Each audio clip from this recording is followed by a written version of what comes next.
ವಿದ್ಯಾರ್ಥಿಗಳ ಭವಿಷ್ಯದೊಂದಿಗೆ ಚೆಲ್ಲಾಟ ಬೇಡ, ಕೇಂದ್ರ ಸರ್ಕಾರದ ವಿರುದ್ಧ ಯುವ ಕಾಂಗ್ರೆಸ್ ಪ್ರೊಟೆಸ್ಟ್. ನೀಟ್ ಪರೀಕ್ಷೆಯಲ್ಲಿನ ಅಕ್ರಮಗಳನ್ನು ಖಂಡಿಸಿ ಹಾಗೂ ರಾಜ್ಯ ಮಟ್ಟದ ಸಿಇಟಿ ವ್ಯವಸ್ಥೆಯನ್ನು ಮರುಜಾರಿಗೊಳಿಸುವಂತೆ ಆಗ್ರಹಿಸಿ ಜಿಲ್ಲಾ ಯುವ ಕಾಂಗ್ರೆಸ್ ಸಮಿತಿಯ ವತಿಯಿಂದ ಇದೇ ಜೂನ್ 27 ಶನಿವಾರದಂದು ರಾತ್ರಿ ಬಳ್ಳಾರಿ ನಗರದಲ್ಲಿ ಪಂಚಿನ ಮೆರವಣಿಗೆ ನಡೆಸಿ ಬೃಹತ್ ಪ್ರತಿಭಟನೆಯನ್ನು ಹಮ್ಮಿಕೊಳ್ಳಲಾಯಿತು.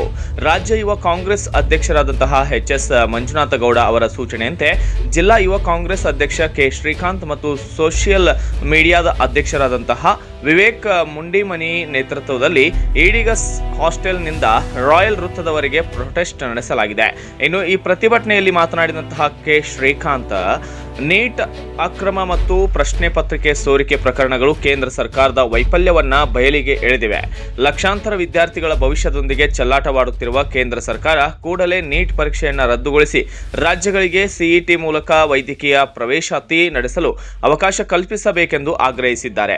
ವಿದ್ಯಾರ್ಥಿಗಳ ಪರ ಧ್ವನಿ ಎತ್ತುವ ಎಬಿವಿಪಿ ಸಂಘಟನೆ ಇಂತಹ ಸಂದರ್ಭದಲ್ಲಿ ಮೌನ ವಹಿಸಿರುವುದು ಏಕೆ? ವಿದ್ಯಾರ್ಥಿಗಳ ಸಮಸ್ಯೆ ಎದುರಾದಾಗ ಪಕ್ಷಾತೀತವಾಗಿ ಹೋರಾಟ ನಡೆಸಬೇಕಾಗಿತ್ತು. ಆದರೆ ನೀಟ್ ಅಕ್ರಮದಂತಹ ಗಂಭೀರ ವಿಷಯದಲ್ಲಿ ಎಬಿವಿಪಿ ಕಾಣಿಸ್ತಾ ಇಲ್ಲ ಎಂದು ಟೀಕಿಸಿದ್ದಾರೆ. ಈ ಪ್ರತಿಭಟನೆಯಲ್ಲಿ ಬಳ್ಳಾರಿ ನಗರ ಜಿಲ್ಲಾ ಕಾಂಗ್ರೆಸ್ ಸಮಿತಿಯ ಅಧ್ಯಕ್ಷರಾದಂತಹ ಅಲ್ಲಂ ಪ್ರಶಾಂತ್, ಡಿಸಿಸಿ ಕಾರ್ಯಾಧ್ಯಕ್ಷ ಬೋಯಪಾಟಿ ವಿಷ್ಣು, ರೂಪನಗುಡಿ ಬ್ಲಾಕ್ ಯುವ ಕಾಂಗ್ರೆಸ್ ಅಧ್ಯಕ್ಷ ಉಮೇಶ್ ಗೌಡ ಸೇರಿದಂತೆ ಯುವ ಕಾಂಗ್ರೆಸ್ ಪದಾಧಿಕಾರಿಗಳು, ಕಾರ್ಯಕರ್ತರು, ಸಾರ್ವಜನಿಕರು ಕೂಡ ಈ ವೇಳೆ ಸಾಥನ್ನು ನೀಡಿದ್ದಾರೆ. ಬ್ಯೂರೋ ರಿಪೋರ್ಟ್, ಹೇಮಂತ್ ರಾಜ್, ಸೂರ್ಯ ನ್ಯೂಸ್ ಕನ್ನಡ, ಬಳ್ಳಾರಿ. ಇವತ್ತು ಬಳ್ಳಾರಿ ಜಿಲ್ಲಾ ಯುವ ಕಾಂಗ್ರೆಸ್ ಸಮಿತಿ ವತಿಯಿಂದ ಇವತ್ತು ಬಳ್ಳಾರಿ ಜಿಲ್ಲೆಯಲ್ಲಿ ನೀಟ್ ಪರೀಕ್ಷೆ ಮತ್ತು ದೇಶದಲ್ಲಿ 88 ಪೇಪರ್ ಲೀಕ್ಗಳಾಗಿವೆ. ಇದೇ ತರ ಎಲ್ಲಾ ವಿದ್ಯಾರ್ಥಿಗಳ ಜೊತೆ ಕೇಂದ್ರ ಸರ್ಕಾರ ಚೆಲ್ಲಾಟ ಆಡ್ತಿದೆ. ಯಾಕಂದ್ರೆ ಯಾರ ಹತ್ರ ದುಡ್ಡಿದಿನ ಅವ್ರು ಪೇಪರ್ ಕೊಟ್ಬಿಟ್ಟು ಪೇಪರ್ ಲೀಕ್ ಮಾಡ್ಬಿಟ್ಟು ಅವ್ರಿಗೆ ಮೆಡಿಕಲ್ ಸೀಟ್, ಯಾಕಂದ್ರೆ ಇದು ಬಡವರಿಗೆ ಬಹಳ ತೊಂದರೆ ಕೊಡುವಂತ ಪೇಪರ್ ಲೀಕ್.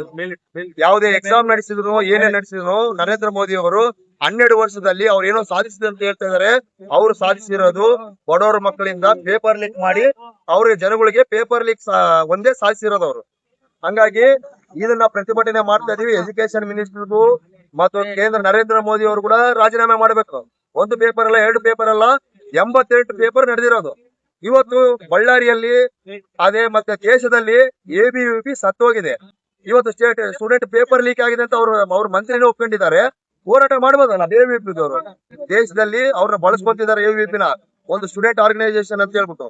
ಇವತ್ತು ಬಂದಿರೋ ಸಮಸ್ಯೆ ಸ್ಟೂಡೆಂಟ್ಸ್ಗೆ, ಹೋರಾಟ ಮಾಡಬೇಕಾಗಿರೋದು ಸ್ಟೂಡೆಂಟ್ಸೇ. ನಾವು ಯುವಕರು ಸ್ಟೂಡೆಂಟ್ಸ್ ಪರವಾಗಿ ಇವತ್ತು ಯೂತ್ ಕಾಂಗ್ರೆಸ್ ಸಪೋರ್ಟ್ ಮಾಡಕ್ ಬಂದಿದ್ದೀವಿ.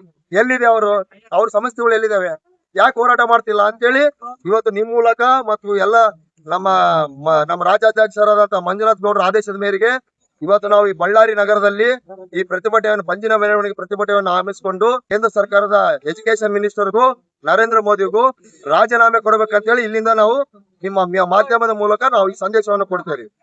ಈ ದಿನ ನಮ್ಮ ಬಳ್ಳಾರಿ ಜಿಲ್ಲಾ ಯೂತ್ ಕಾಂಗ್ರೆಸ್ ವತಿಯಿಂದ ಈ ನೀಟ್ ಪೇಪರ್ ಸೋರಿಕೆ ಏನು ಪ್ರಶ್ನಾಪತ್ರ ಸೋರಿಕೆ ಮಾಡಿದ ವಿರುದ್ಧವಾಗಿ ನಾವು ಎಲ್ಲ ವಿದ್ಯಾರ್ಥಿಗಳು ಮತ್ತು ಯೂತ್ ಕಾಂಗ್ರೆಸ್ ಮತ್ತು ಎಲ್ಲ ಡಿಸಿಸಿ ಎಲ್ಲ ಸೇರಿ ದಿನ ನಾವು ಪ್ರತಿಭಟನೆ ಮಾಡ್ತಾ ಇದ್ದೇವೆ. ಸುಮಾರು ಮೋದಿ ಅವರ ಆಡಳಿತದಲ್ಲಿ 12 ವರ್ಷಗಳಿಂದ ಸುಮಾರು 88 ಸಾರಿ ಪ್ರಶ್ನೆ ಪತ್ರಿಕೆ ಸೋರಿಕೆ ಮಾಡಿದ್ದಾರೆ.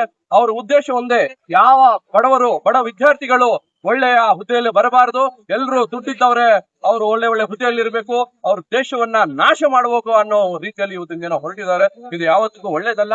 ಈಗ ತಾನೇ ನಮ್ಮ ಶ್ರೀಕಾಂತ್ ಅವ್ರು ಹೇಳಿದ್ರು ಎಬಿವಿಪಿ ಸತ್ತೋಗಿದೆ ಅಂತ. ನಿಜವಾದ ಸತ್ತೋಗಿದೆ. ಎಲ್ಲಿ ಹೋಗಿದ್ದಾರೆ ಎಬಿವಿಪಿ ಅಂತ? ಏನು ವಿದ್ಯಾರ್ಥಿ ಪರಿಷತ್ತು, ವಿದ್ಯಾರ್ಥಿ ಒಳ್ಳೇದಕ್ಕೋಸ್ಕರ ಒಳಿತಿಗಾಗಿ ಅವರು ಎಲ್ಲ ಹೋರಾಟ ಮಾಡಬೇಕು. ಇವತ್ತಿನ ದಿನ 88 ಸಾವಿರ ಅವ್ರ ಪ್ರಶ್ನೆ ಪತ್ರಿಕೆ ಲೀಕ್ ಆದ್ರೂ ಒಂದು ದಿನ ಬಂದು ಅವ್ರು ರೋಡ್ ಅಲ್ಲಿ ಹಿಡಿದು ಅವರು ಧರಣಿ ಮಾಡಿಲ್ಲ. ಯಾಕಂದ್ರೆ ಅವ್ರ ಪ್ರಾಧಾನ್ಯ ಮಾಡೋದು ಮಾತ್ರ ಸರಿ.